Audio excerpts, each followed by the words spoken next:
sort of record to the cloud. All right. Welcome everybody to the what is this, April uh, 2026 imaging meeting for the Fox Valley Astronomical Society. We're going to talk a little bit about, at a high level, what NINA is and what makes it so powerful.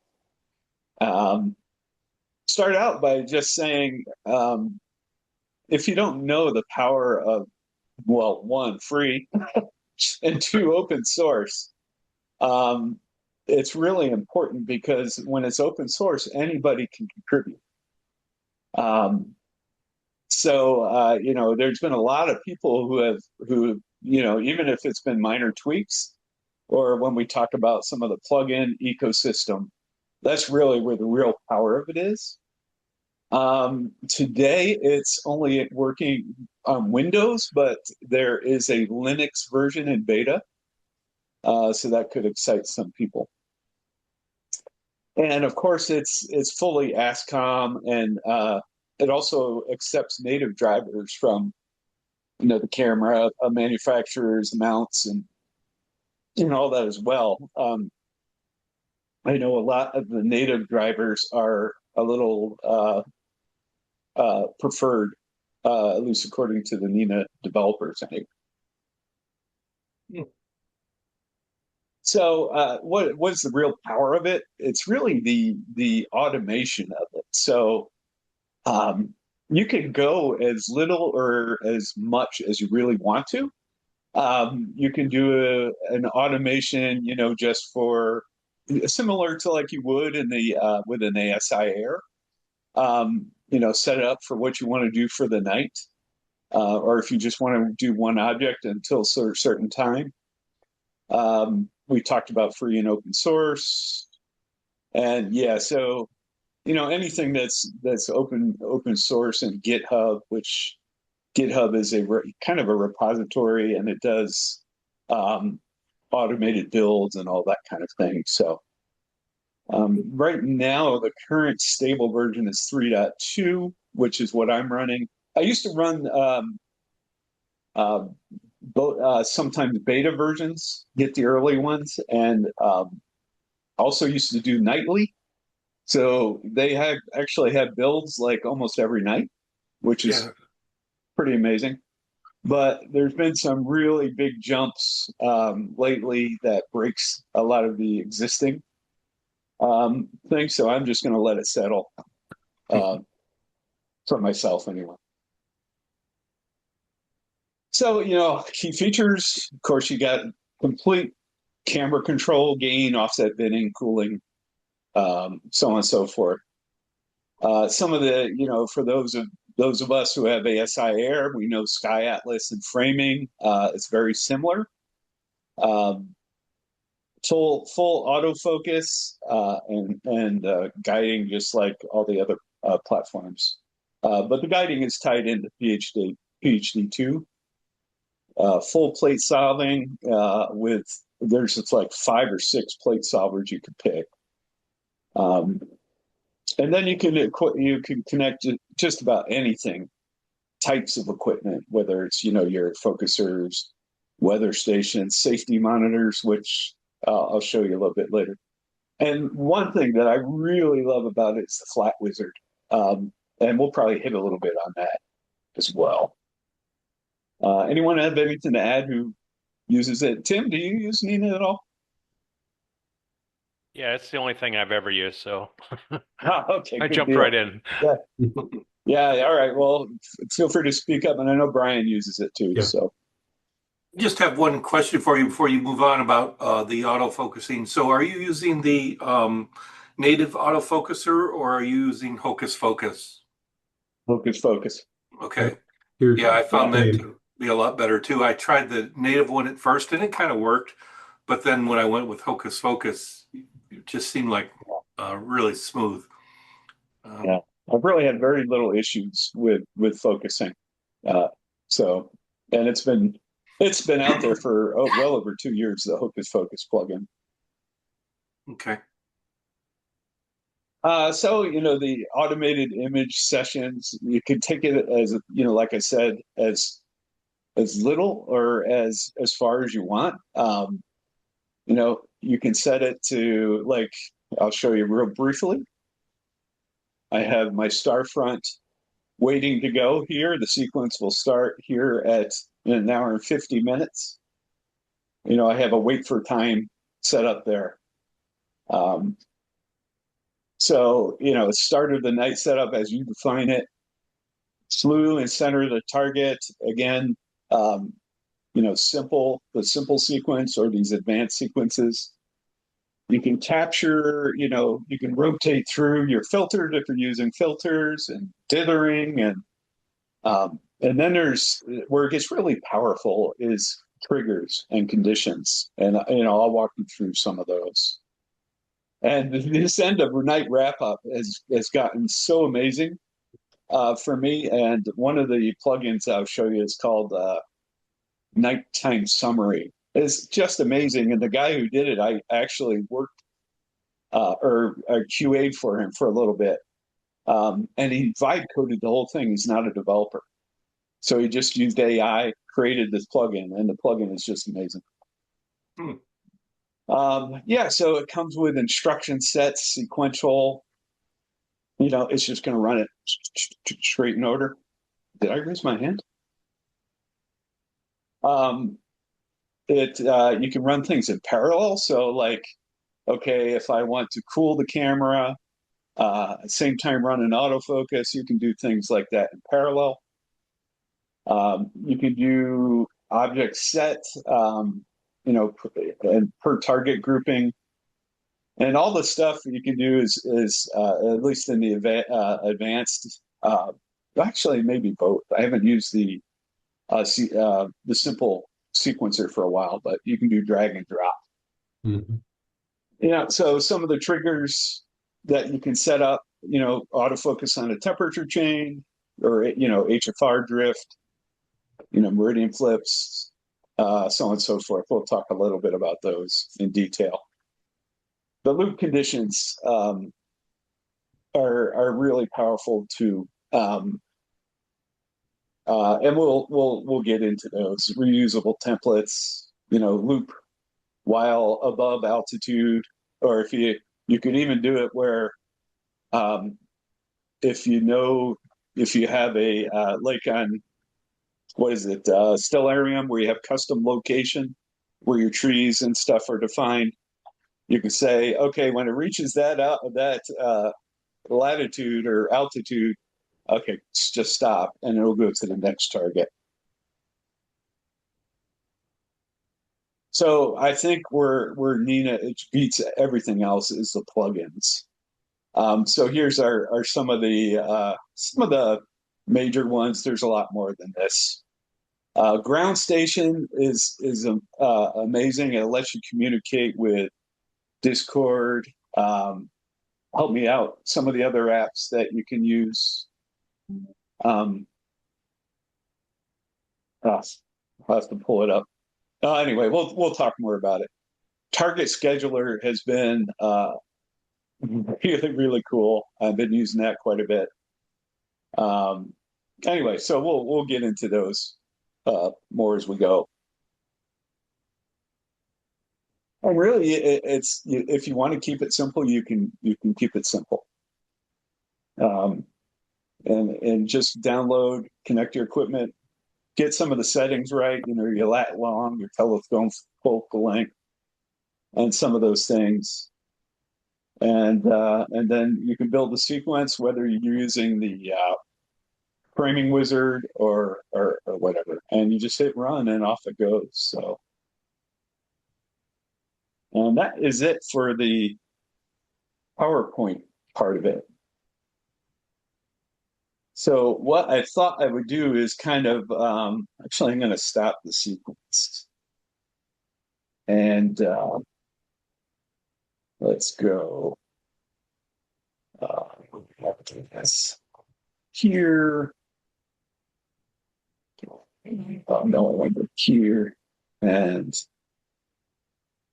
So are we controlling your rig in Texas right now? yeah. Okay.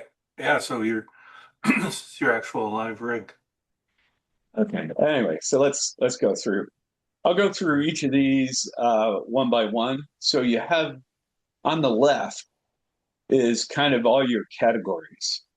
And what shows up on the right is the subcategory. So um, for each of these, so framing, the sequence, which we'll get into, the imaging tab, you can load as much or little as you want options. And again, okay, but we'll go through all of those and then the plugins, of course. So with we'll start with the camera. Once you know what your camera is, you just and Windows knows about it. You just connect. You got the cooling, just like you would with any other program. Gives you all that information. You can set the defaults for the gain, USB limit, offsets, and all those kind of things. So you notice right now I'm not cooling it. It's Pretty pretty hot. warm in Yeah. Wow. Texas with the roof closed because you know. So that's a view from my pier camp. So the roof's closed, so it gets a little warmer in there. The filter wheel, nothing different than anything else. You set it similar like you would an ASI Air or APT. Um, all these things are kind of the same, right? So I'm using native drivers wherever I can because they just seem to be a little more robust and stable. So that's the focuser, tells you the current position. You can move it to another position, or you could just move it by a large amount, small amount. Sometimes that's helpful when you're close to focus, but you're not you sure, and you want to get it to where close so that the autofocuser can work without a hit. Down there, I have this rotator. I only let it go 180 degrees. 90 is vertical, so it only goes this way and that way. It doesn't go low, so it doesn't crash into the pier. In mount, you support all the various mounts that are ASCOM compatible.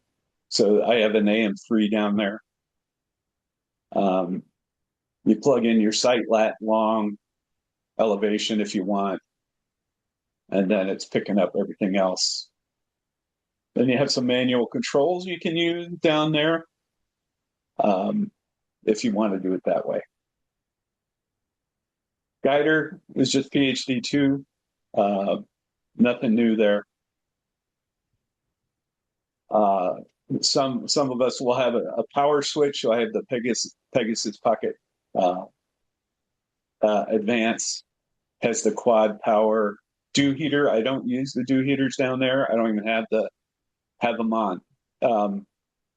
With the refractor and the dew shield, this seems to be enough down there. If you have a flat panel, you can do that. I do. So if you look at where am I? It's not is it running right now? All right, let me just do that real quick. So I'm going to turn off that. We should be getting 3-second exposures now. 1544. Let's do the club. All right, it's not working. So we'll come back to that. Weather, if you have an API key, you can get those for free. I'm using Open Weather Map. What's nice about that, it has the temperatures and the wind, and it puts those into the fit setters. So when you're capturing, your data, is putting that as part of all the headers. Uh, for those of us who have a roll-off dome, which is, or a dome that turns, you could hook that up. And then there's a generic safety monitor, which they're using down at Starfront. So it looks at a file and it says, is it safe or not safe? So the roof's closed right now, so it's not safe. So it won't try and do an imaging sequence. Let's go to the sky. Any questions before I move on or additions? Yeah, just and it was thinking while you're doing that, you have one rig down at Starfront, but like I had, I think six configurations in there, and all you got to do is click on one of the six, and it'll pre-populate all these, and Yeah, you don't have to yeah, go loading them in every time. So that's yeah, pretty yeah. handy. So if you go here, so eventually I would like to get a Starfront guest. I'm still in troubleshooting mode, but you Hmm. can set up your own profiles with different things that you might want to do.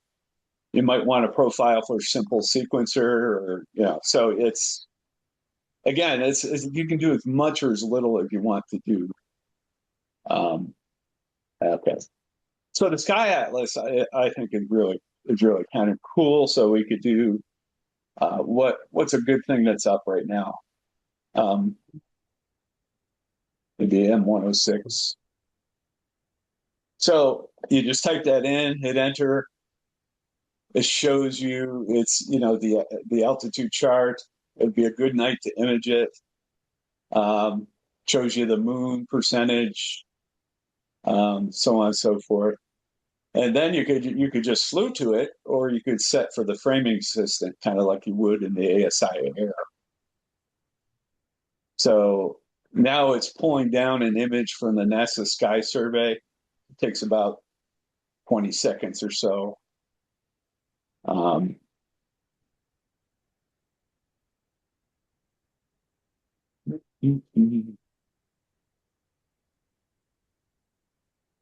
oh, oh, I'm at 6 degrees. That's pretty wide. That's a big file it's pulling down. All right, so here's 106. For me, I could say, oh, see, my rotation's at 90, but if I want to change the rotator, I could do that. Hmm. Um, and then I could slew and center to it. You could determine the rotation that it's currently at, um, or you can add to a target in your list, and it will just put it in there, and you can start using it.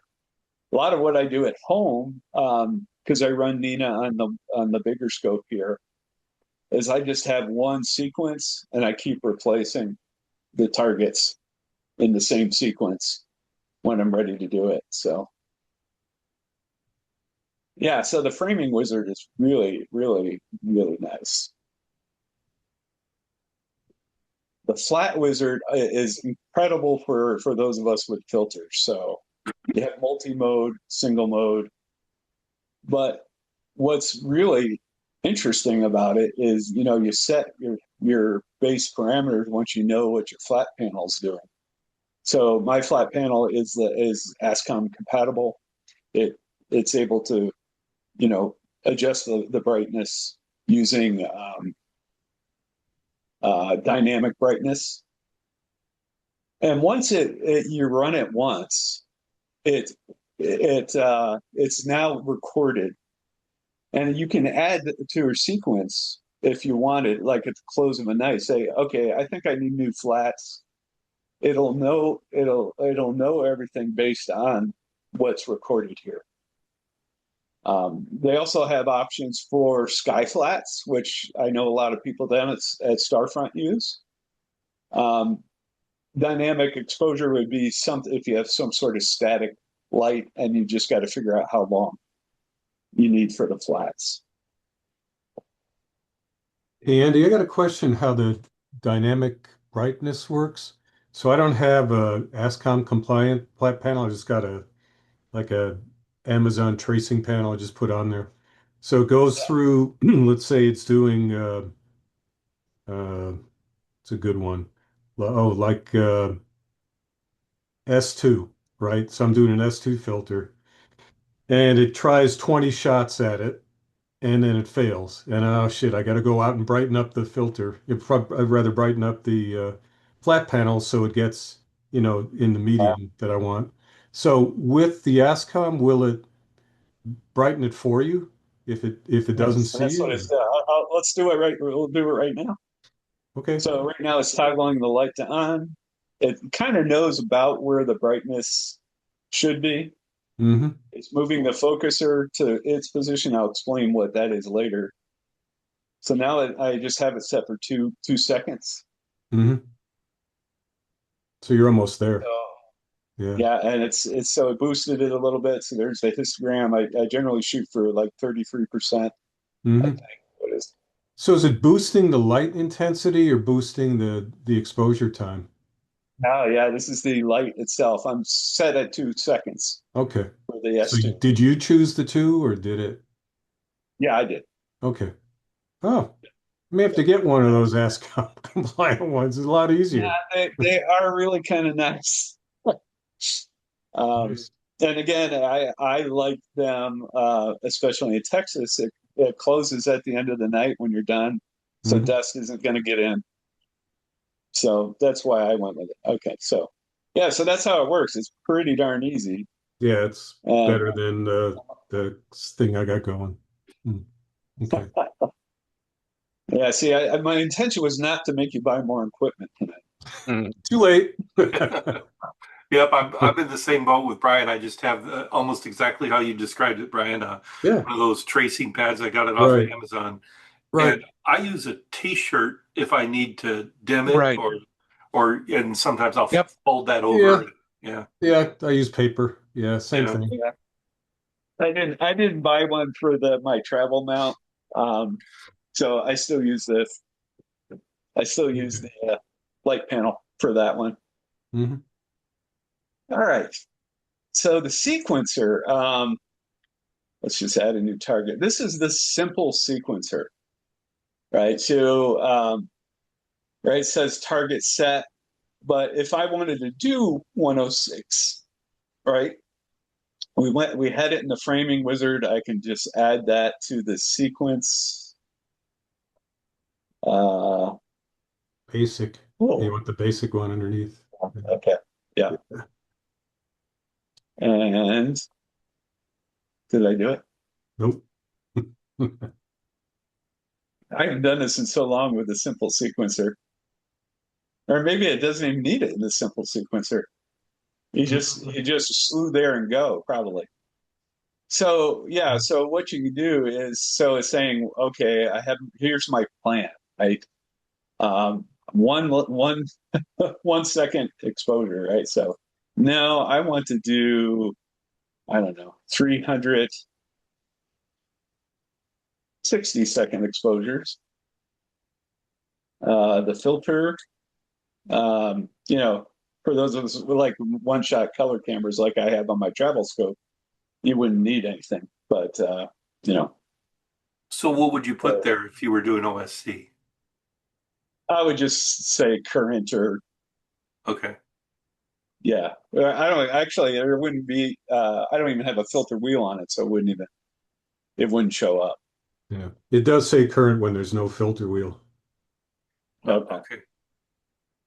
Um, yeah. So then if I had slewed to the target, I could just say off and running. You can turn dither on for however you want to do it. I generally do it after every three. You can set your gain offset, but yeah, so that is like just okay. I just know what I want to do M106 tonight, and so it's got the name correct, and I would just say go. So it can be very simple, and on start, you cool your camera, unpark the mount. Yes, I want a meridian flip. Warm the camera when I'm done and park the mount when I'm done. That's what I would want, all those things. Hey, Andy, under where it says target options, it's on the left side, just above where it says enabled on. If you open that up, that's where you tell it to slew. So you Glue got to to target. slew, Okay. slew, center it, and If you rotate, you can And rotate, rotate. yeah. Yeah. And then start guiding. Yeah. The only reason why I Nice. know some of this is the best part of this is the thing you click on the lower right of the screen, which turns it into an advanced sequence. Oh, this That guy. guy, yeah. So if you were to click on that, it'll open up an advanced sequencer. So when I first Oh wow. got going with the advanced sequencer, I would start here and load up all my targets, and then Oh, hit turn it into an advanced sequence, and then drag and drop in the triggers and stuff. okay. I mean, it's a good way to learn it initially. Yeah, absolutely. Yeah. So then you could also save these. Save your target as a target set, in case you wanted to come back to it the next day, or keep adding data to it. Mhm. Did I just hear you Okay. guys say that the good way to learn it is to go straight to the advanced or the other way around? No, no. If you Yes. want to learn advanced, start with basic, right? Okay. And then take a very like one target and turn it into an advanced sequence. And you click yes. It says you can't go back. Don't worry about it. And there you are. You're in the advanced sequencer. So Okay. here's the 106. All right. So now if I go back to the framing wizard, update existing to 106. Not this one. Is it? Oh, we didn't put in the coordinates. Let's try that again. Did I do this one or this one? No idea. Ah, there it is. All right, so here it is with all the coordinates, the rotation in there. Um, it has the R filter, like you're saying, Brian. Slew and Mhm. center, start guiding, smart exposure, everything that you talked about. Yeah, warm the camera, park the scope. Hey, that is pretty neat. Yeah, that I was a didn't good know way it to had. learn going from one to the other. And Yeah, yeah, and the global trigger of that meridian flip, right? yep. Yeah, that's pretty cool. All right. All right, let's take a look at the imaging tab. Now, I have a lot in here. Um, but again, you could make this as simple as you wanted.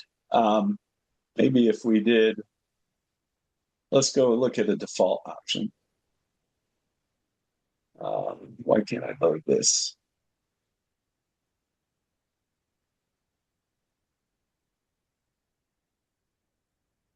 All right, let's do this. No, Are you trying to activate it? You got to double yeah, I click. was trying to open that. Yeah, I forgot how to do that. No, you can do it at the beginning, but Hmm. oh, all right. Well, let me take you on a tour. So these, I've set this up that I like the two columns, and this is completely customizable. Target scheduler, which I'll talk about later. There's nothing active there because there's no sequence running. Here's all the camera, what's going on. It's you can set the cooling here. I do all this in the sequence, so I never really do this. Um, but you can see, okay, the focuser isn't moving, it's not settling, it's got the temperature of 30 degrees C. Rotator again, I can move that around, 60. So you can see it updating. Um, Filter wheel, you can change things here.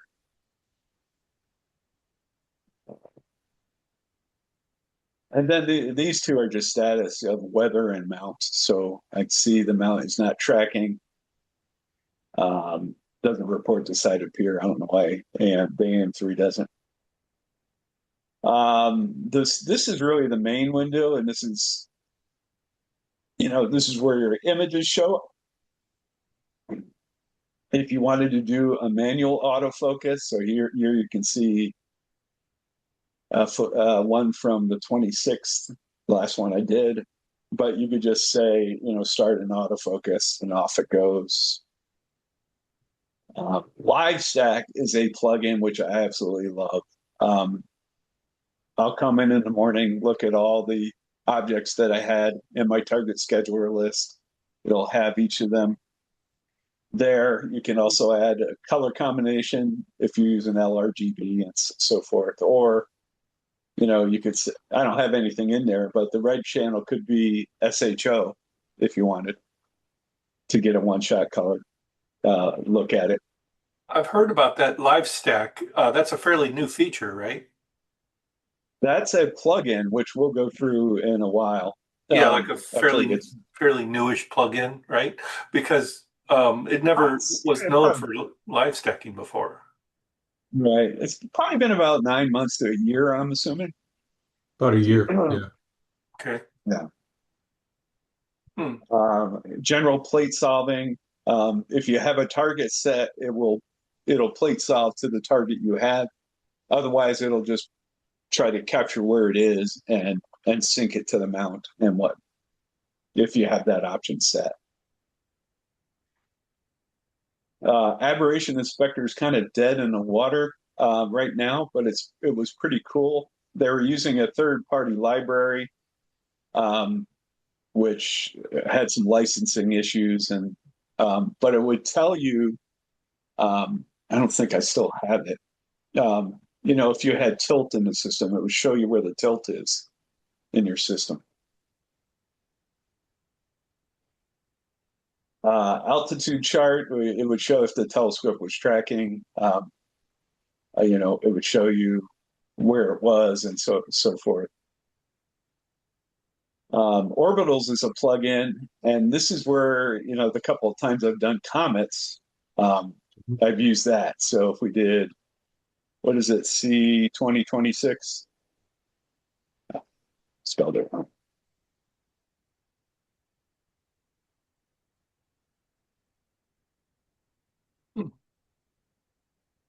The maps? Was that the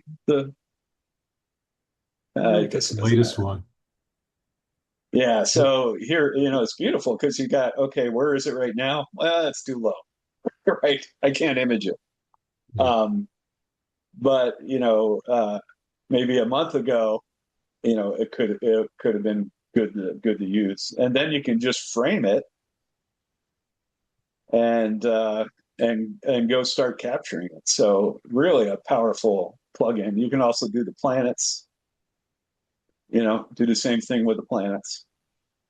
Although I don't know anyone who really does planetary with Nina, but I guess. And then So this one was, oh, go ahead. no, so it's capable of doing planets then, because I know the astrophotography tool isn't really set up for doing that at all. Okay. Yeah, I've never tried, so I don't know. All right. But we loaded Jupiter here, so we know it's going down in the west. Is in fact when Greg and Russ were shooting it when it was nice and high. Mm-hmm. Uh, Yeah, that was the sweet so spot. this last one that I have is a click to center, and this is really valuable. So like sometimes when you're doing stuff like comets, um, they're not where you want them. And say the comet was over here in my image, I could just click to center it here, like click, and then the telescope would slew and center it, and you'd have it, in your frame. So very, very nice plugin that somebody wrote.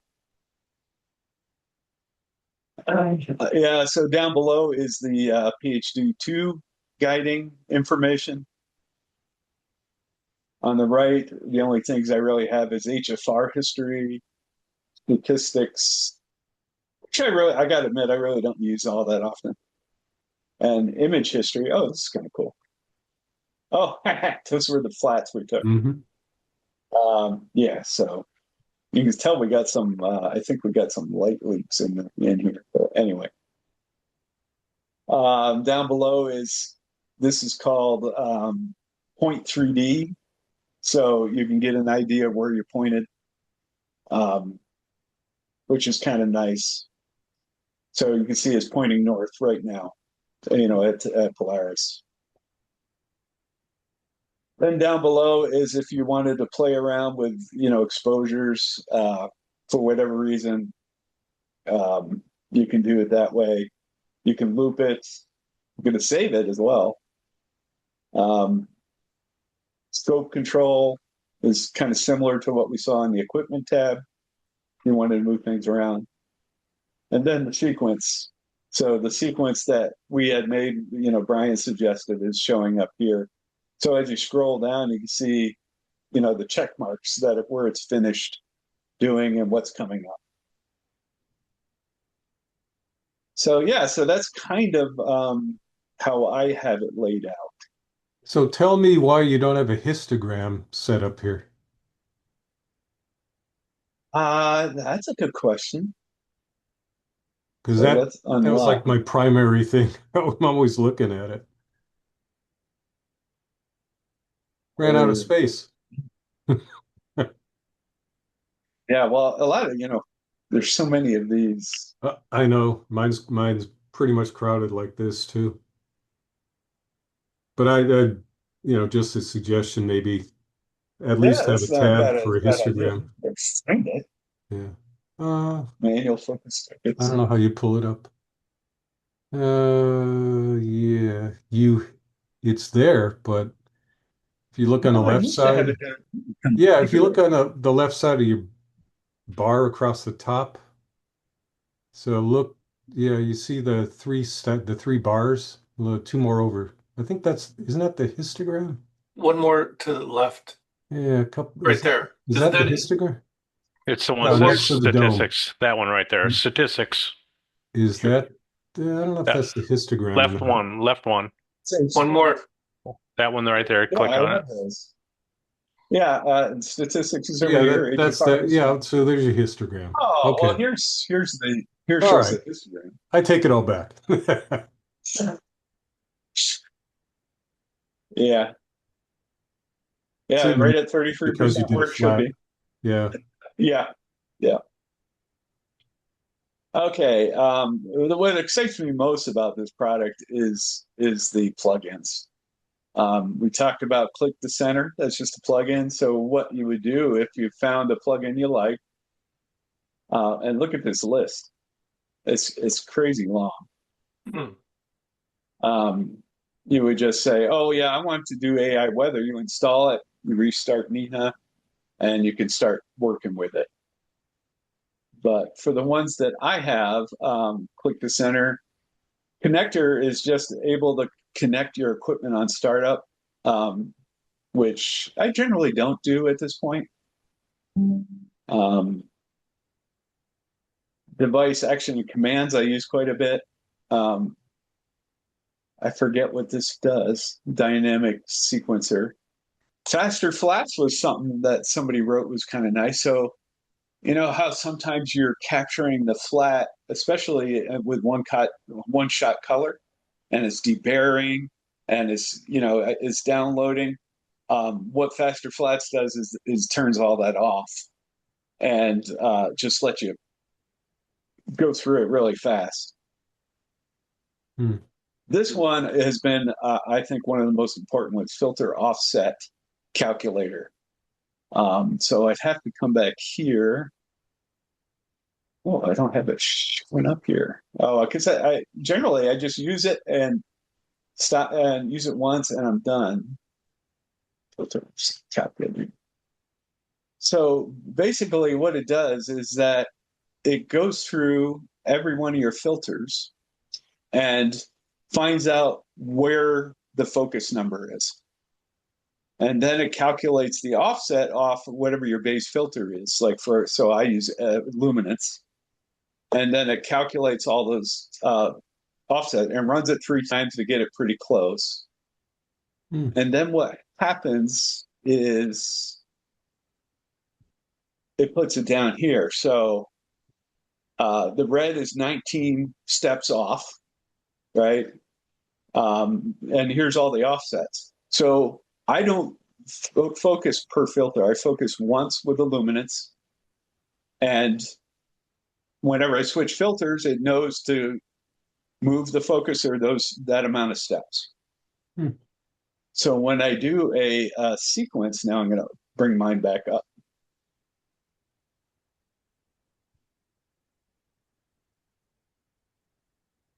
Oh, it's not going to.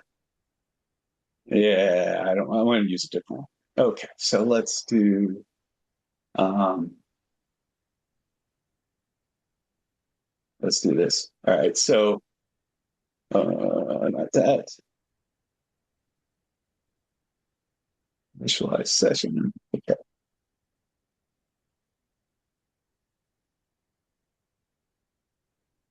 Okay, so here it goes, right? So here's the instruction set. So this is where it's actually taking the pictures.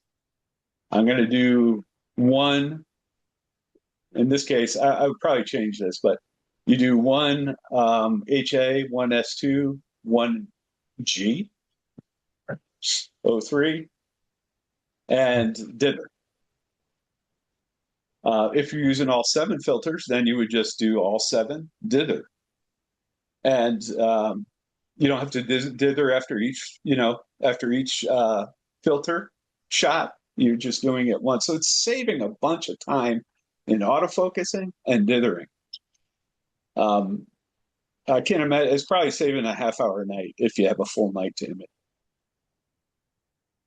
Any questions on that one? No, the only thing I'm thinking is my filters are parfocal, at least they claim to be. Oh, that's good. I'm Yeah. I'm not so sure I'm not so sure they are. I should run this.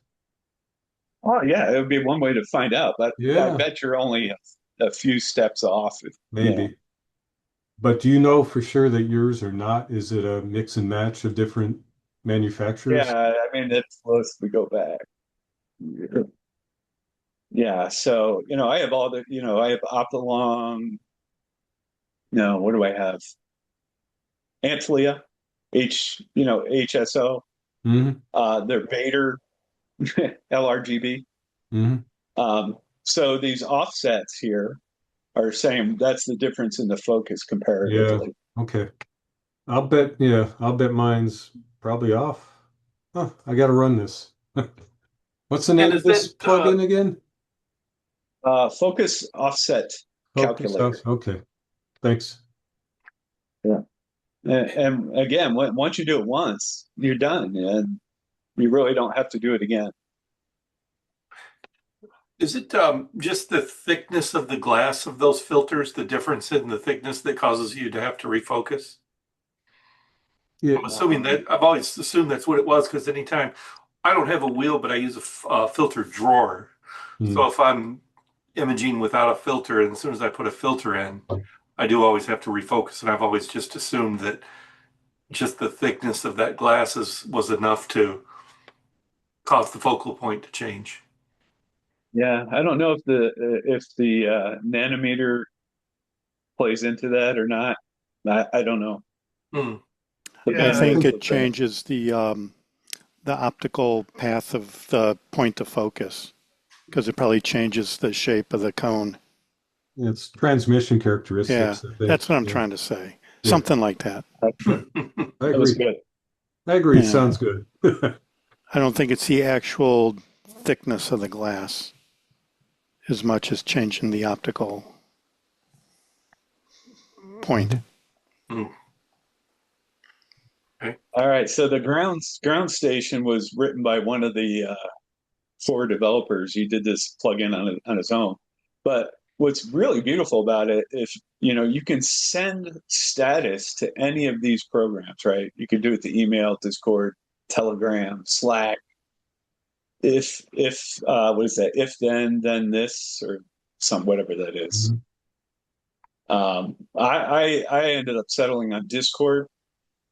Um, so I created a bot name for Nina, and let me pull this up here. Okay, here it is. So, Discord. So here's Andy's server, Nina notifications, and if we send a test message, whoops, test message. So I got it in Discord. So I'll get it on my phone. I'll get it on my PC. It's really handy, and you can set these notifications wherever you like in your process. If there's failures, if there's changing targets, starting a session, closing a session, so it's pretty powerful. Interesting. Let's do that. You go. Yeah, so whatever it is that you like to use, it's pretty handy. Pushover is a good one for mobile apps, mobile phones. Telegram, same. All right. Hocus Pocus was, we were talking about that before. Basically, they've just been iterating this over three years or more. To really get the focus routine really down pat. And like I said, I've never really had issues focusing at all while using it. I don't use inject autofocus. The light bucket is pretty cool. So, you put I'll have to go back and make sure the API keys are uh, blanked out. So light bucket is, let's go to light bucket. What it does is sends the status up to this website. Once you create the website, it shows you what you've been doing for the year. So January, I did 77 hours. March, I haven't set this for Starfront. I just set it like a couple days ago. Tells you what each target you're working on, how many hours you put in, what the filter is you've been using. You can also see what everyone else is doing just by going home. So you can see whatever anyone else is imaging and say, oh, that might be a good target. But again, it's just another way to check. Sometimes I'll check, especially with my backyard scope. I'll just have light bucket going on my phone, and just checking it every once in a while, make sure it's still imaging.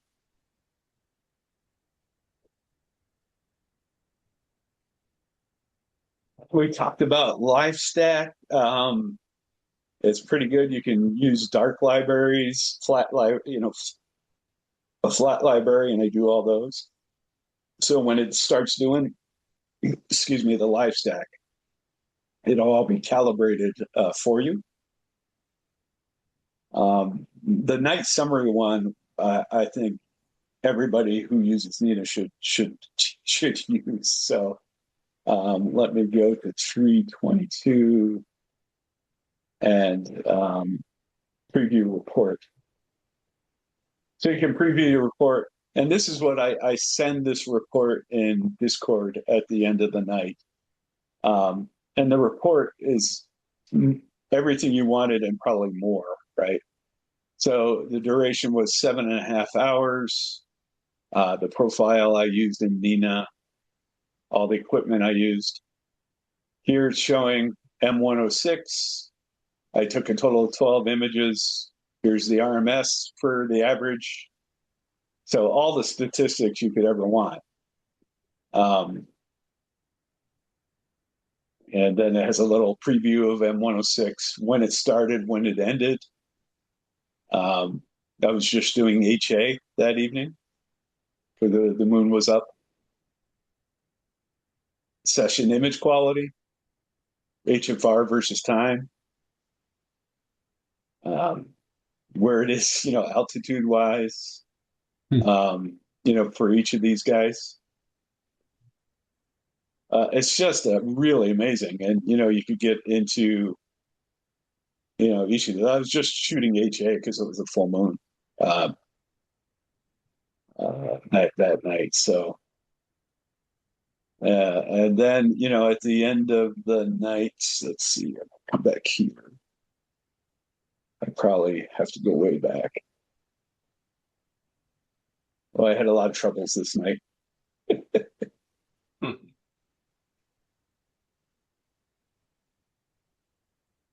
Okay, let's do this.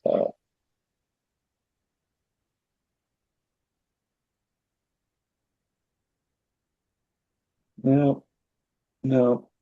Okay, night summary. Yes.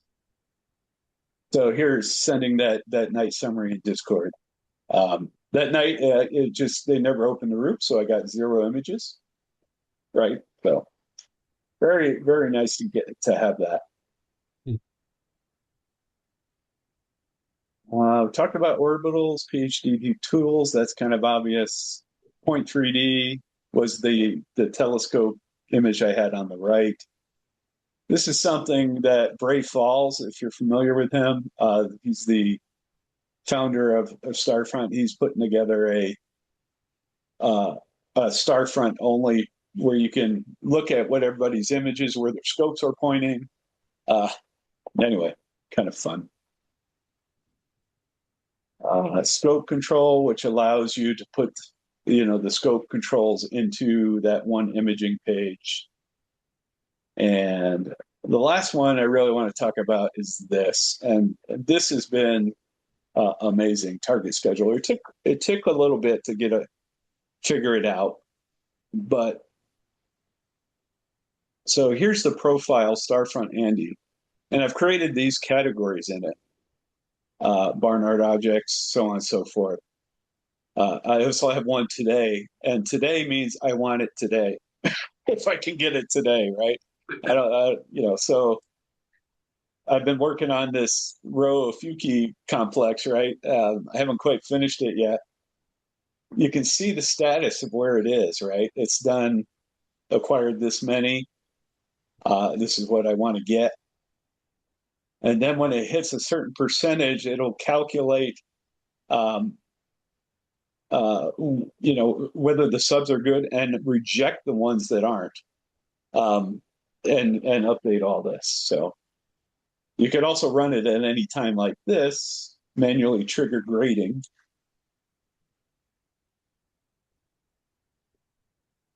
And it shouldn't take too long. So accepted almost all of them.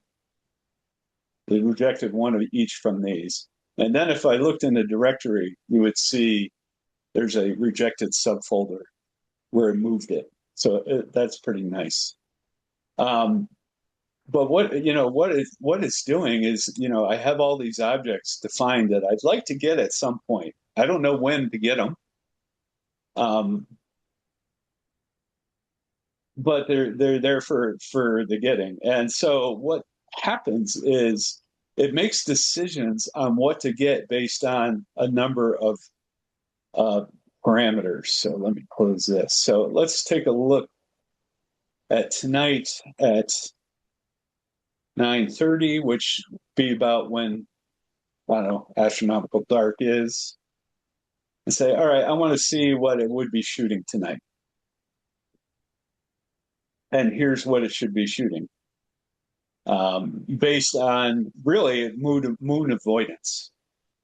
So you kind of plug in the parameters you want on how to avoid the moon, and it will go ahead and figure out programmatically what you should be imaging. So here, I'm doing HA because the moon's pretty bright. This is doing. What am I doing here? I don't know what I'm doing here. Might have a problem with this. M106. Anyway, so but that's generally the idea.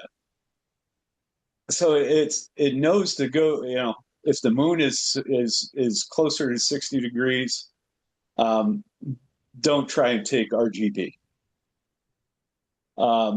If it's more than 60, go ahead and take RGB.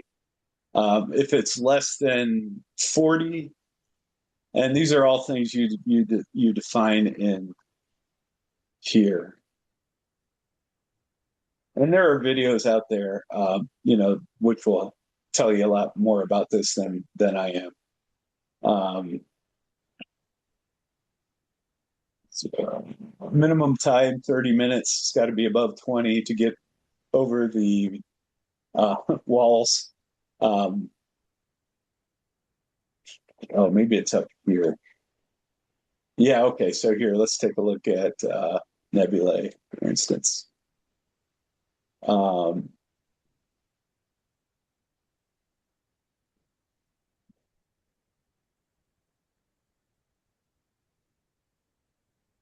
okay.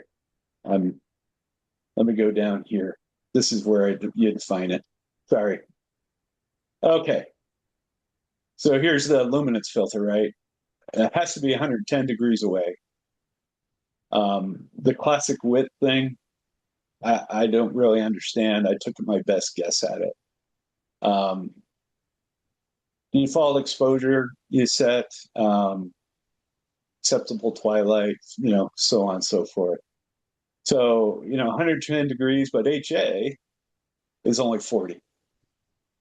I know I'll take HA on that. O3 is going to be 120. S2 is 40. B 110. So, and because you define all these things, it will say, okay, these are the things I can image tonight, and only those things. So there's a lot of work put into that. I give the owner Tom, I forgot his last name, credit because it's complex, and people try to use it who are really don't take the time to try and figure it out first. And that channel on Discord, which I'll bring up. This is the Nina Discord channel. I had just earlier tonight, I just marked all red, but this target scheduler thing is always got stuff in it that this poor guy is Tom Palmer. That's who it is. Anyway, that's probably more information you're looking for. Can you tell us more about the Nina Discord? Yeah, so that's available to anyone who wants to join. I don't find it all that useful. Back when I was taking nightly, I would look at the commits and see what they're committing. Plugin announcements is pretty, yeah. So Sleepy Puppy is the guy who wrote this night summary guide. And you can, whatever's updated. So here's a live stat update. And is some of it real-time chats? Yeah. Okay. Yeah. Okay. Yeah. You're more than welcome to join my server. Okay. Yeah. Maybe we'll just see. Yeah. It's very Andy-centric, but yeah, but you can also subscribe to, so like here I'm subscribing to Starfront weather, amongst other things. Here I have the Nina plugins announcements coming in. So it's all on my server as well, which is kind of nice. You don't have to go searching.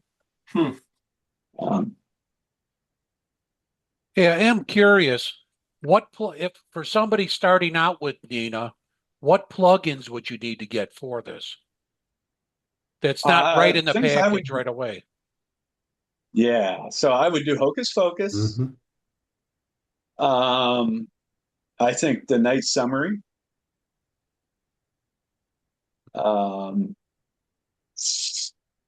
I don't know. What do you, Brian, Tom? I don't know what do Maybe you live guys? stack. Live stack, Tim. 3-point polar alignment. Oh, lifestyle. Hmm. Okay. Yeah, the live Yes, stack that's a sounds good cool. one. Yeah, So I don't need that with my at Texas, but I need it out back. Right. Hmm. 3-point polar alignment. Yeah. Yeah. oh yeah, I use the heck out of So, that. That oh 3-point polar yeah, alignment is very good. If you go to a it bunch is of very different good. sites, another plugin, another great plugin is the sites plugin, where you can like store your different sites that you travel to. And when you start up Nina, you can basically select the site you're at, and it will sync it with your mount. Like, Well, that's kind of cool. Oh, that's yeah, kind of I cool. got, a site for my backyard, for Green River, for Middle Fork, for Hmm. the Grand Canyon, wherever I go. Yeah. Nice. Yeah. Hmm. I use remote copy for home. Hmm.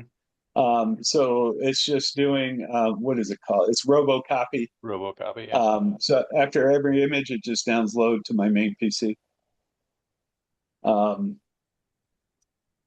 there's some other ones I played with, session metadata. Um,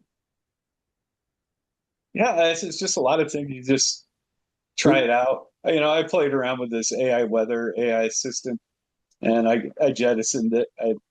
It was too much work. So, Okay. the uh, um, the advanced API that exposes pretty much everything if you want yeah. to go grab it. So is this the one? I think so. So I was working with a guy on GitHub to take all the information that's appropriate, like we are in a sequence, image. Trying to think of the other things we grabbed. Basically anything you're seeing on the screen, and put it on a 4x4 LCD display, and that sits in the corner. Uh, so if I'm, doing other work totally unrelated, I can actually look over that thing and see where I am exactly in the sequence and um, you know, let's say I'm taking a 300-second image, it'll show me my progress through that, HFR, all that good stuff. It's up on GitHub. If Cool. if anybody's interested, I can send send out the link. Put it in the chat. That'd be really cool. Yeah, it's pretty cool. Gotta go find it though.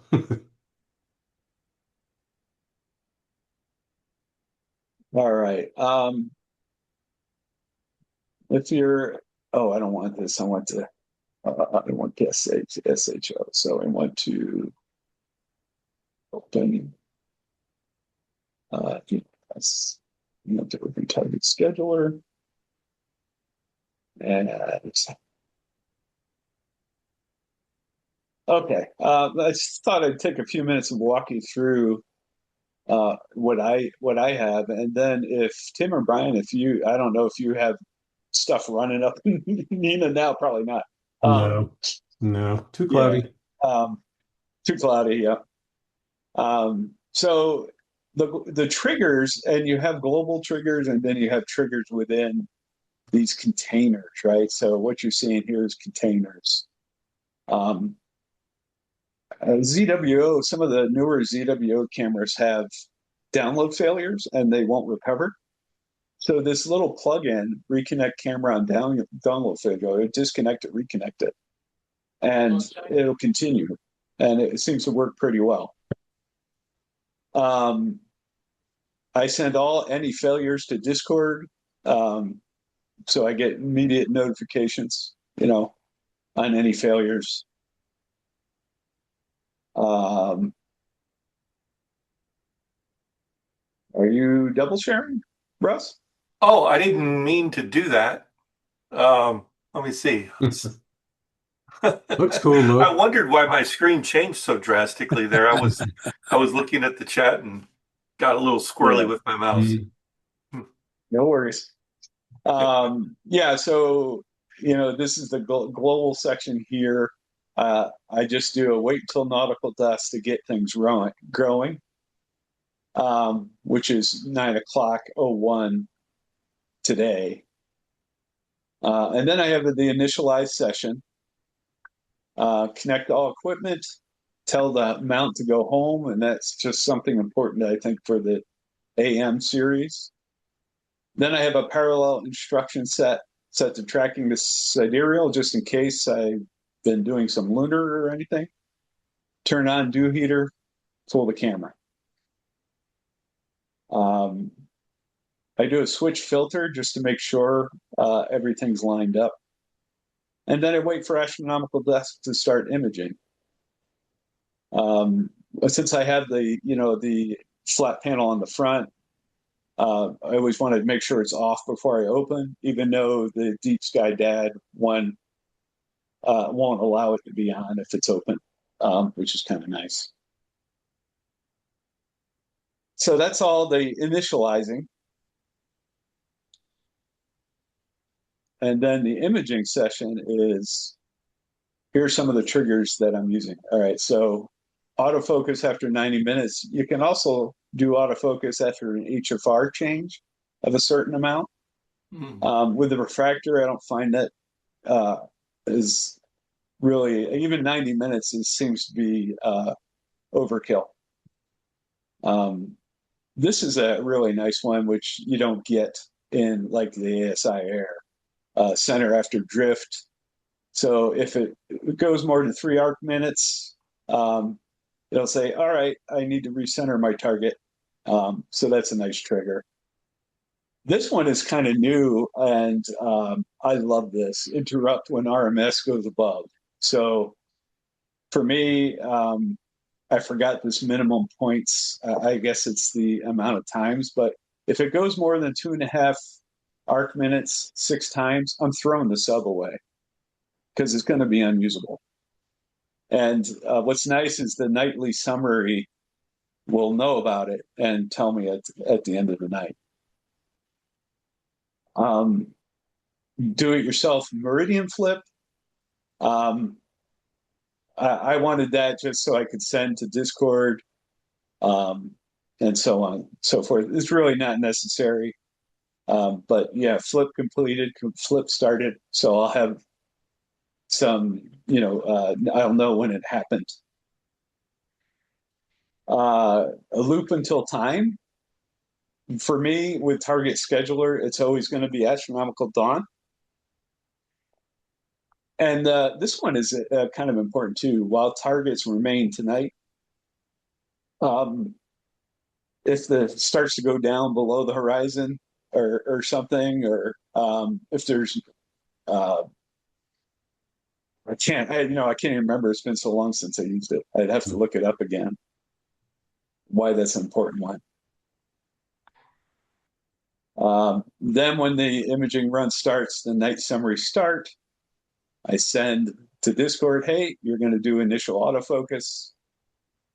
I slew to a particular alt all or alt as in the sky just to get a general focus going. Start the autofocus, solve and sync it, send the scope back home. Autofocus complete to Discord. And this was really nice. This was something new to me. Start live stacking. So I don't have to remember, and I often would forget to start the live stacking. So you can just go ahead and start it then. Stop guiding, and then wait for astronomical dusk. And once that's done, you unpark the scope. Now the target scheduler container, again, would basically be what I showed you before. It's not going to show anything. Plugins, right?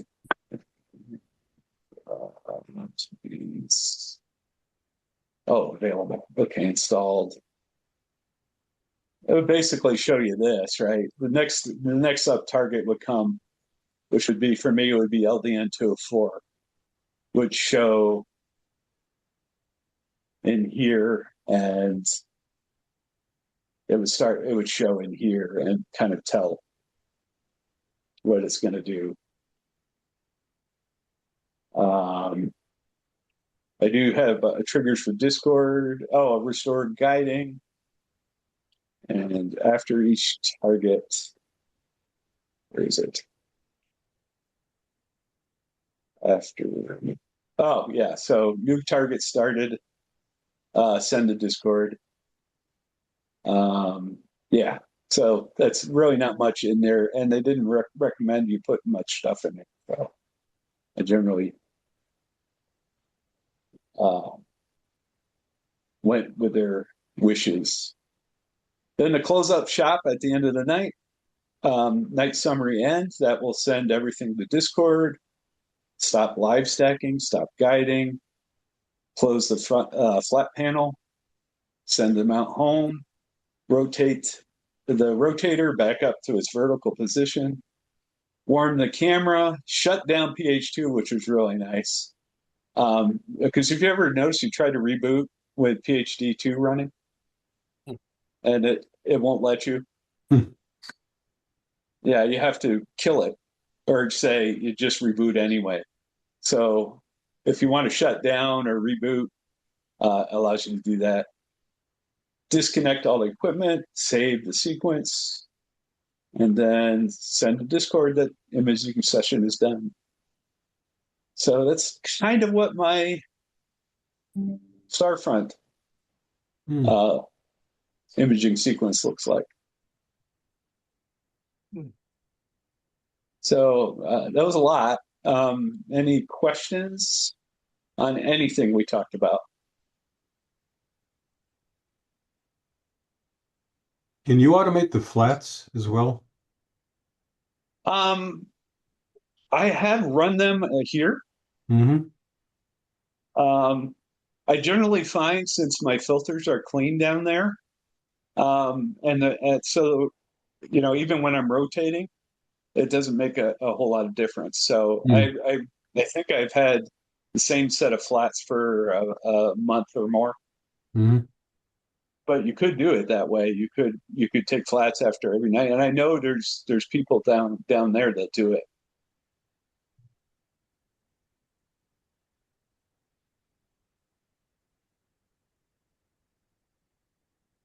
That looks pretty interesting. I might have to, I've downloaded it once before. I might have to give it a shot. It just looked kind of complicated when I was first looking at it, since I was already used to something else. Yeah, well, that's the thing, right? And when I started using it, I was a SGP user, Yep. and you have to stop thinking in SGP terms and APT Right. terms, and say, okay, I'm not going to make assumptions. It's just Right. try to learn it, and it took a few months, to get a hang of everything. But hey, uh, yeah, great. What's SGP or whatever it was you said? Sequence Generator Pro. Ah, Yeah. Since Nina started going active, they have not released an update in 18 months because they can't compete. You can't compete with open source where people are crowdsourcing your software.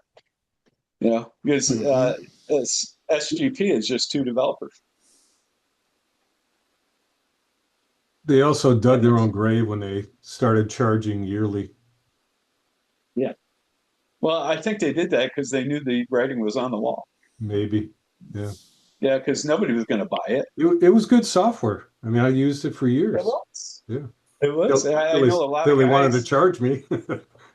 Yeah, a lot of guys in my club are still on the version 3, which it was the end of life for Yep. before they started charging yearly. Yep. Well, like Damian Peach, how much does he charge for his expertise and classes for planetary imaging? Whatever he's charging, it's worth it. Yes. I agree with that. Maybe. Maybe. Yeah, maybe. Beauty's in the eye of the beholder. We'll have to have a Russ and Greg tag team on planetary imaging. It's 20 not bucks even an hour. close. It's not even Hey, close. There's not It much of a rhymes. discussion. Russ Peach. Yeah. Well, I've always said if you really want to learn something, talk to Brian. He'll teach you a lesson. Boy. Oh, we're just going crazy here tonight, Yeah. aren't we? Uh,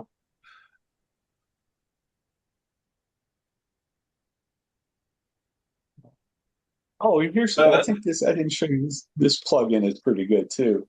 Um, here's target planning. This was by the same guy who wrote the target scheduler. So if somebody pick a target. And 51. M51. It gives you all the RA, blah, blah, blah. Imaging season.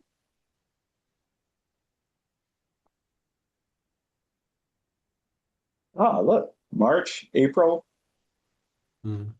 Yeah, so they're saying, best is between March and April. Annual chart. You see that. Oh, wait, did I set the date? Oh, 4/28. Yeah. So here it is. Daily details, which is kind of nice. It tells you how long you could image it. Start and end. Yes, this is nice.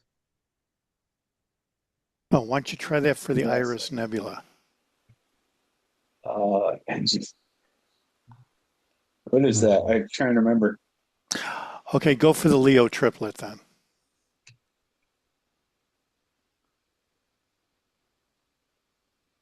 Right, M65. Oh, yeah, Oh, I didn't know. it's one of them.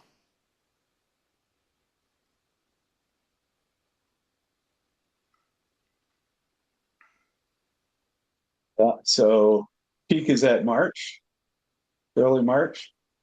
So you can go for a while, right? Yeah. what a cool tool. I love it. If the sky ever clears up, that was my next target. Yeah. Yep. Yeah, that is I mean, it's such been cool. cloudy for almost 5 months, and the one night you guys were out there imaging like last week or the week before, you may not have realized it, but there was a layer of smoke Oh, really? No, I from did not. so the sky looked kind of gray, and I went inside and fired up my smoke map, and sure enough, there were dozens of fires in the southeastern United States, Florida, Georgia, Alabama, and it was enough to put a layer of smoke from down there all the way up to Illinois through all the way up to Minnesota. Hmm. Yeah, you just can't get away from the smoke. Clouds or smoke. Yeah, well, this graph is interesting because I didn't expect that May would be kind of at the tail Oh, end there. this is M100, so this is Mark Karian's chain Right. close to All right. the Well, moon. that's Hmm. Yeah. so I better get busy with that too. Get going, Greg. We Well, need I, more I wanted to C-star try it images. with the 2.8 with the Rokinon lens. Hmm. Um, but I still think I need like dozens of hours individually, unless you can do the 850 C-star cluster. Now, Andy, do you still use Stellarium for part of your figuring out what kind of targets you want to go for, or are you using it all in here, the Sky Atlas and stuff? I use. I'm still old fashioned, I guess. I still use Stellarium. Okay. Yeah, me Hmm. too. So this is running now. Well, that's the inside of the space shuttle. Yeah, that's a kind of a cool looking picture. I guess we're just looking straight up at the ceiling, right? Yeah. So this is so you can see what my scope is. Yeah. But let me tell you a little bit about this too, if you guys don't mind. So this was a guy who wrote this in Python, and I was struggling trying to figure out, and Russ probably knows this like the back of his hand, but how to use SharpCap really well to create these time lapses. And this tool does everything. It gives you live view, it gives you time lapses, and you can also create the individual files or the latest file. But the time lapse, so I create a time lapse every night. MP. See, right now it's creating this one, um, and it just does it, and it's always ready. So here's a time lapse Yeah, from I like a those. couple nights ago. Mm. That's so cool. Watching the And that- scope following the sky like that. That is a Ready, shut. love it. So, is this your camera, Andy, or is this a camera from? Yes. It's your camera. Yeah, I bought it. They use it as part of their install package, Hmm. and they have the 3D printed things that just slip it in there and go. Hmm. So it's a 670 ZWO 676. So I think. you could see Yeah. if rats or coyotes are chewing on your cables. If they got high enough, yes. They get a Yeah, vault so over let the me wall. go here. Flat panel. Hmm. So what's Let's interesting from close. that time lapse was how many scopes were not moving. Yeah, because oh, I'm on long. This is 15 seconds now, so you won't see the flat panel opening. I guess all the other That's ones, they were flat imaging panels. Polaris.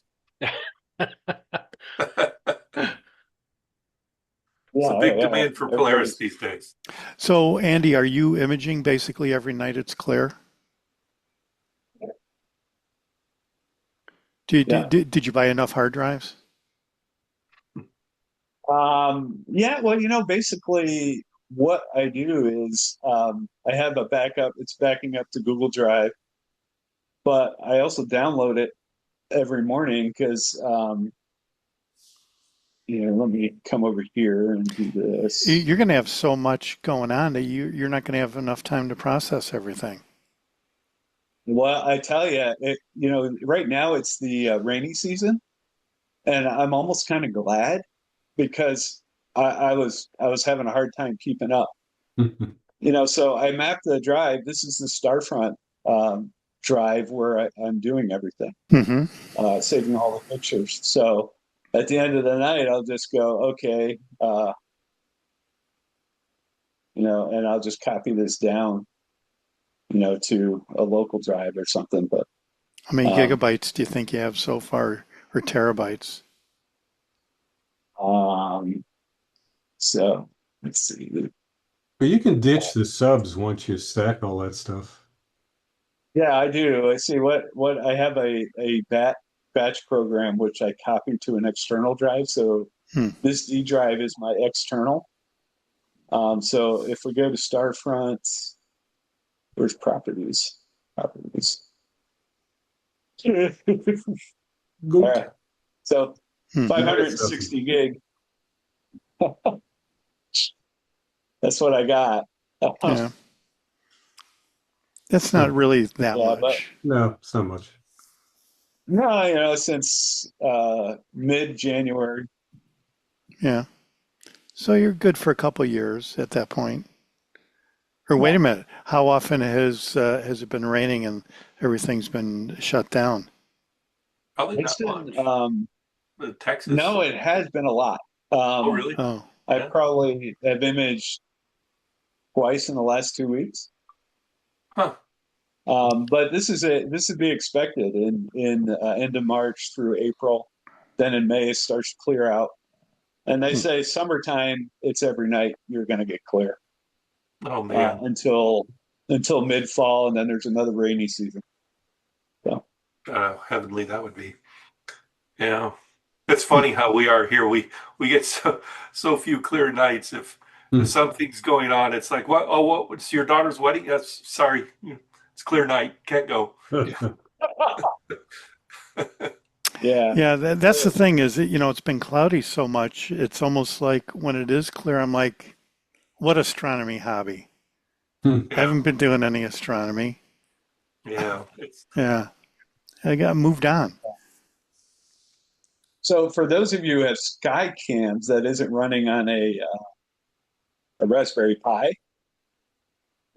I would really consider this PFR Sentinel Hmm. because it does, just does everything. You get live views, you can output images. You can set up a web server, Discord, of course. Hmm. Uh, you set the processing you want on brightness and auto stretch, and even has some machine learning models. Um, and then it automatically creates the time lapse, which I love, in an MP4 format. So So you can watch them working on your camera or on your gear. I have, I have, Yeah.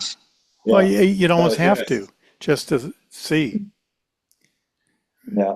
So you see my flat panel's open now, but Hmm. let's see if we do the capture to 3 seconds. Let's do let's do 2 seconds. No, So, did they recommend some of this, like this imaging, this PFR Sentinel software? Like when you sign up for this service, are they like, hey, look, this is uh, what most people do, and here's a no, no. This is really I've learned all this stuff through Discord. okay. Um, because when you see, let's see what the weather and routes. Oh, more than likely, they're not closed most of the night. So Hmm. yeah, I didn't think it would be open, but um, anyway, so this is running at 2 seconds. So let me close the flat panel. Really hard to see, but it'll probably just close and Yeah, yeah, There it just. is. But anyway, it is kind of nice if especially when you're just getting acclimated to remote and you're not sure your scope is acting like you want it to actually be able to turn it on and see, oh yeah, it's okay. But I also had to move the camera, I tilt it so that I could get more of the southern sky. They just said, sure, we'll do that. So my time lapses will catch, Orion, more of the Milky Way and stuff. So they've been really good to work with.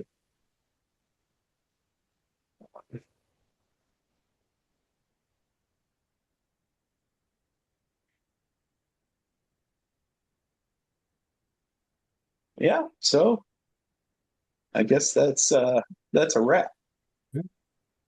yeah, This is good, Andy. Thanks. Yeah. yeah. Very Thank good you. presentation. Thank you for that. That was fantastic. I uh, Good. Well, I can see I have a lot of work to do on Nina. I haven't even scratched the surface. I've just been using it like in completely manual mode. I've been using the 3-point polar alignment and the Hocus Focus. Those are the only two plugins I've used. And then I'm going to the imaging tab, setting my exposure time and hidden play, and monitoring it in real time. Um, and getting good results out of that. But man, so much Brian automation. had suggested what Brian had suggested earlier. I think is a really excellent way to do it. And just convert it to that advanced sequencer because it's really nice because you can see everything it's doing throughout the entire night, and yeah, and Yeah, then you can start adding in other things to it, like shut, at the end of the night, warm the camera, those kind of things, right? Yeah. mhm. There's a YouTuber named Patriot Astro. He used to Yeah. put out a lot of videos. He hasn't in quite a while. I don't know what happened to him, but he's got Yeah, some yeah. great stuff on the advanced schedule, and he's even got a lot of templates you can download for free and incorporate. And really, they're complete. They've got narrowband templates and one-shot color templates, and it's a great place to start. That's where I started. I just Sure. took his templates and did a little minor modifications here and there, and you're all set. Mhm. That's the way I did it too, Tim. Yeah. Yeah. Uh, Same um, here too. Well, what And Patriot software Astro. are most of you using right now? Say I, say again, John. What was that? what software are most of you using right now? Capture software. Hmm. I know, Greg, you're using ASI Air. Anything else? For deep sky, no. Okay. No need. I have Yeah. ASI Air on my smaller scope in the backyard. Okay. Uh, but yeah, I run Nina on the bigger scope, and of course in Texas. Yeah. Yeah, I might put that on. Astrophotography tool gets a little buggy on me now and then, and I've been wanting to try it. It just, I don't know. This will get me in the right direction. It does look overly complicated at first. Yeah, You it's know, definitely a just bit it's just a intimidating to different begin layout. with. Yeah, Yeah, but you'll get the hang of it pretty quick. Well, if you have a lot of gear that's not ZWO, this is exactly. this is your option, or Yeah, sell it and buy ZWO. That's kind of like the two categories. yeah. So, I don't really like being stuck with one manufacturer. You know, because there are some. You know, Pegasus puts out some good stuff. That they've got a good flat panel that's out there now, right? From Pegasus Astro. flat panel. Yeah, What is that used for image? for doing your flats and all that stuff. I'm just saying, not Who for uses flats? I mean, Yeah. God I damn it! do. You son of a I hear bitch. me.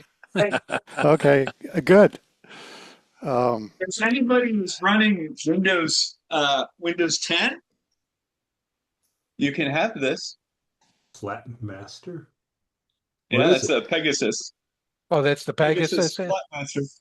Oh. Yeah. I could never get it to work on Windows 11.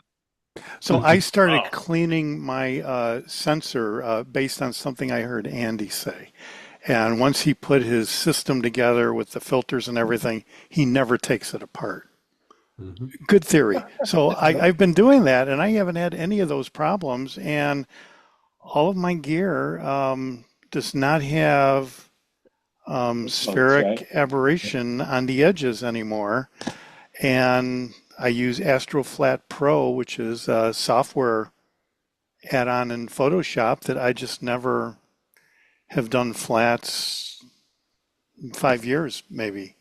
I mean, Okay. darks, yes. Flats, no. I use flats Um, to take care of vignetting because I've got a Right. full frame camera. So if you got a small camera, yeah. it's probably not a big deal. Yep. Yeah, I've been spoiled. The 533, you really don't need darks for that. It has no amp glow. So I haven't used darks.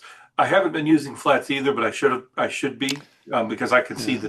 the dust donuts and stuff. So, I mean, it's silly for me to not be using flats. It's just out of laziness, but I do have that panel and I know r roughly how to do it and I have the tools to do it, but I've been remiss in doing that. So that's one way I can definitely improve my images is get more adamant about flats.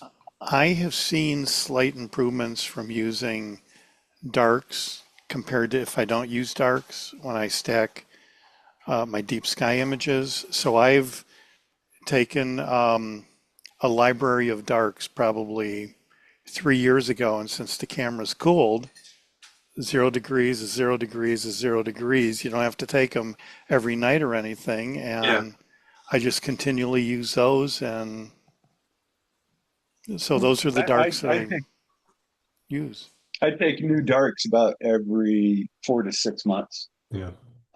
just because there's pixels that go bad, or not pixels, but you know what I'm saying. Um, um, so Yeah, The if I electronics does degrade, by the way, and I can show you flats from 3, 4 years ago. Same as you. I thought, these will never change. It did. The electronics changed. So if you yeah, diff the flats, you see it's getting crappier. But I've got a 7-year-old camera now. well, it So might be like changing the battery in your smoke detector. You should probably do it once every year, yeah. Yeah. That's or 3 months if you're really Take like a flat worried and about change the it. battery, Greg. Yeah, yeah, yeah. fall back. Time to do your flat. Yeah, See, I some guess to a certain extent, I don't know if it's lazy or not wanting to deal with overly complicated things anymore, like what John was saying at first. It just looks like a lot of stuff to keep track of. Yeah. Um, Well, but and the software has gotten good at be forgiving that too. You've got these gradient corrections and things, and Oh, yeah, it's not technically correct to just rely on that, but that is part of it. It is so effective now, yeah. the advancements in software, that it's Well, made me lazier than I should be. I'm going to blame one of my very good friends that hooked me up with the ASI Air and my 533, and that just put me on my road. And yeah, so I love this that is very 532. interesting, but it is kind of what I expected with all the so many options. You could literally not know what the heck you're doing. Well, I was having a conversation with Don last week about this, and that's really true of any software if you think about it. So think about the Office suite for example. Let's say Microsoft Excel. There are thousands and thousands of features in that software, but it's kind of like the 80/20 rule, and it applies to so many things in life. 80% of your time is going to be spent using 20% of the features. Hmm. So I try not to let yourself get too distracted over all these thousands of features you have. Just decide what is my goal that I want to accomplish, and then what tools are available to Yeah. me to help achieve those goals. Well, clearly, if I set something up out of Starfront, I'd have to go with the Nina thing, and Hmm. Oh, you no, know, you don't. well, you don't no, have No. to. No, No, don't have to. no. There's a no. lot of ASI units down there, but you have to set up a interface to it. So a lot of people use a like a mini Mac Mini and remote into the ASI Air from that. Yeah, that's. I figured it would have to be something like that to get to the ASI Air. Hmm. Somehow you Yeah, have to remote to it. Yep. yeah, It yeah. seemed like the Nina was more straightforward as far as that goes, to remote into it. Well, they do have a Yeah, whole and it's bank of the sea stars there now too, don't they? yeah, Yeah, how does that yeah. work? They Put them up on a bar stool that's and Well, no, but I mean, how do you? If I wanted to remote okay. into my Sea Star, I don't know that I'd like have a great idea how to do it like tonight. Same. I think they do it the same way. They use a Mac Hmm. and then remote into it from there. So you got to buy a Um, $4,000 Mac to no, no, remote no. into Just it, and then all your problems are solved. yeah. I don't. Three thousand No, dollar I don't think Mac. it's. It doesn't have to be a Yeah. Mac either. Macs are more reliable than Windows. That's probably the only Or you reason could do it. why. Maybe What? they could even do a Linux box of some kind. Do a A Raspberry Raspberry Pi. Pi. Yeah. Yeah, you could. Hmm. I don't want that. I want to see if before we close out, I wanted to see if we can. Let's look at it here. Let me share again real quick. Um,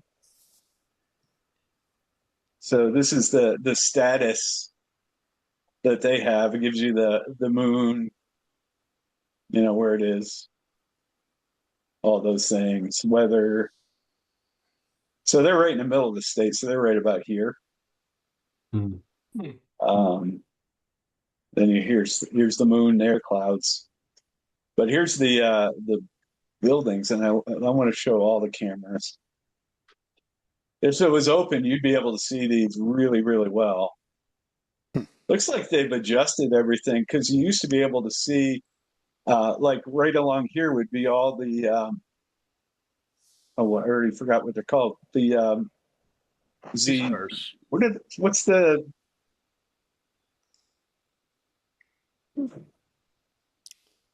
what are they called? The sea stars. Yeah. Yeah. Jeez. They would all be lined up right here on the shelf, but they must have moved the cameras. I want to show you this one building too. So this guy has a 17-inch CDK here, and they put it in the very front. You can't see anything behind it. um, Elephant in a room. Got to wonder what the yeah. rental cost on that is. What's it? I think it I would maxes out guess at it's like probably 450 or something, or yeah, 550, yeah, something like that. 550 a month. Yeah, yeah. pay some It's cash. only been in there about 2 weeks, I think. Yeah, but this is my building, and my scope is always hiding behind this scope. But so I never get to see it on the webcam. But anyway, yeah, I didn't realize they adjusted all the building camps and not see the sea stars. So do they have armed guards on site? They have two people who are always on site, at least. Yeah, And like a couple German shepherds or something? I think I Yeah. think they do. Zeus and Targets, a Apollo. smash and grabs. Yeah, Where's With that Takahashi? Zeus, Apollo, Higgins, It's and Texas, so I'm sure they're all Magnum. armed. yeah. I bet if criminals knew how Demas and expensive, Phobos. yeah, pretty scary to think about the dollar value that must be in I know, yeah. Yeah, those. How Yeah. many buildings now? there are 14 operational. Hmm. And when I went in January, there were 11. Wow. So 3 buildings so it's a 30% increase in the last couple months. After all the advertisements that went out and And I think they're doing one building of just sea stars. Yeah, it's still a pretty new service, right? So I would imagine they're still in the ramp up period. And not only, but they they've already Bray Falls has already started scouting for the southern hemisphere.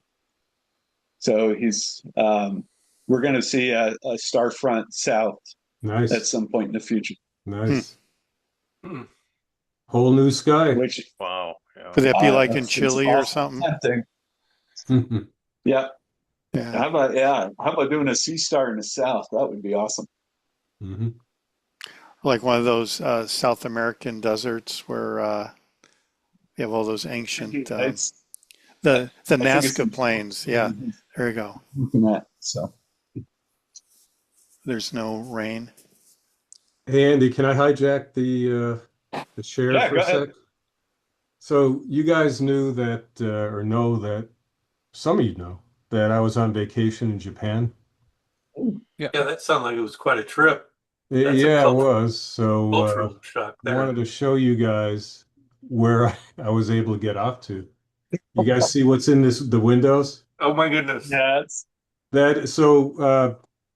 There's a couple of places in Japan that they're like the places to buy telescopes. One is actually, there's two in Tokyo. One is called, Starbase Tokyo, and the other one is, I can't pronounce it. It's spelled Kyoei. I don't know how to probably pronounce that, but Kyoei has a shop in Tokyo, and they have what you're seeing here in Osaka. So me and this other guy who was in the group, and we were on some tour of some building. We went rogue. We just took off. I knew exactly where this place was. Uh, so we checked it out. Let me go back. Where's the next picture of this guy? Yeah. So here's where you walk in. They got all these scopes. Wow. These are all Takahashis. Mm. Excellent. They're worth their weight in gold. Yeah, really. With a Celestron there. Yeah, there's a lowly Celestron over here. Um, but th this shop does 95% mail order. And they can mail order everything everywhere except for Takahashi's. Because Takahashi America, well, let me say it differently. They can't mail order back to the US for Takahashi's. And the reason is Takahashi America said, nay, nay, you cannot do that. We got the American market. Mhm. So anyways, I got a chance to go here. Here's the other side. So they have the Muon versions, which are like SCTs, but they're I forgot the exact technology they use for those. I'll think of it in a second. Anyways, I was lucky enough to arrange to get the scope that you see here, that one with the red band on it. That's called a baby Q. FSQ. Wow. Right, it's an FSQ 85 EDP. Uh, Huh. the reason why I did get it, and you can see it's sitting over here for me. I set this up about a month ago, month and a half ago, had them set it aside. The dollar against the yen is super strong. So compared to what I could have bought it here in the US, it was half the price. Oh, Even So with the tariffs, huh? there were no tariffs on this. Say what? I hand carried this on a plane. Hmm. You got to remember there was no shipping, no DHL, no nothing. So what So did you anyway, say about getting this a month ago, though? oh, no, I didn't get it a month ago. I arranged for it a month ago. So Oh, this person on the left, her name is Harun Funyashima. And didn't speak with her, but I emailed her back and forth, and she arranged to have me get the scope and some accessories. So it was one of these things where we went rogue. I told this guy I got a thing to do. You want to come? And he did because he's got a TOA 130. Even it's a huge scope. It's a Takahashi that he's got. So he wanted to see if he could get I think he wanted a 2-inch diagonal. It turns out they didn't have it. But anyways, I thought this was pretty cool. I liked the deal I got, and basically met a very nice person there, and she's great. So should you ever go to Japan and ever find a reason to go to Osaka and ever find a reason to go to KYEOI Osaka, which is the name of the place, look up her Haran, and she will take care of you. But I just thought I'd share that with you yeah, guys. that's a great Nice. story. Awesome. Love Yeah. it. Yeah. And I think I got a picture of the scope somewhere. Yeah, here it is. So that's what I've been working on the past 2 days. I'm jet lagged as hell, but I'm trying to get the thing working. I Oh did man. I wow. did get it out the other night for a few minutes, but Greg, I think it was the night it was smoky and views were sharp, but it was cloudy, or kind of hazy. I'm like, what Hmm. the hell is that haze? Yeah. Well, now you And know. that's what it was. Yeah. Can't wait So till the next star party where you're there with that. I'm planning on bringing it. I wanted to do visual for a while, kind of see the views through it, and then I just started tonight getting the pieces together to get a filter wheel and my camera on it. Hmm. Hmm. Looks fun. Very cool stuff, man. Yeah, fun stuff, expensive stuff, but fun stuff. I start taking pictures at night if I have questions about the sky with my cell phone with the night mode, and the clouds will show up if they're there and you can't see them. Mm, Yeah, smart move. Yeah. Yeah, good idea. yeah. And it happens more often than not, actually. Yeah. It's Chicago area. Yep. Yeah. It never used to be like that. Back in my day, Well, it never used to be like that. Hmm. Mm. I blame all right. aliens. Just kidding. All right. Well, it's a great presentation. Yeah. Very Thanks, Andy. interesting.